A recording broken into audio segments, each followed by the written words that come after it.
RDT సేవల పునరుద్ధరణతో ఏపీలో credit war మొదలైంది. ఎఫ్సీఆర్ఏ లైసెన్స్ రెన్యువల్కు కేంద్రం గ్రీన్ సిగ్నల్ ఇవ్వడంతో అంతా తమ ఘనతే ఉందని టీడీపీ, వైసీపీ చెబుతున్నాయి. దీంతో రెండు పార్టీల మధ్య మాటల యుద్ధం పీక్స్కు చేరింది.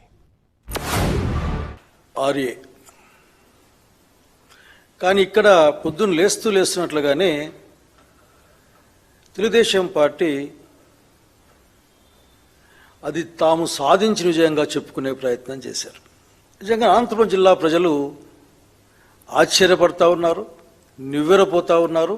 అసలుకి ఏదైనా కార్యక్రమం జరిగితే ఇమ్మీడియట్గా తమ ఖాతాలో వేసుకునే క్రెడిట్ చోరీ అలవాటైపోయింది లేకని నవ్వుకుంటా ఉన్నారు. వారి రిన్యూవల్ కోసం గత ప్రభుత్వంలో చాలా ఇబ్బంది పడ్డారు. ఆర్డీటీని కూడా వదలలేదు వైసీపీ పార్టీ. మనం చూసాం, దోచుకోవడం, దాచుకోవడం, ఎక్కడికక్కడ కబ్జా చేశారన్న విషయం కూడా మనందరికీ తెలుసు.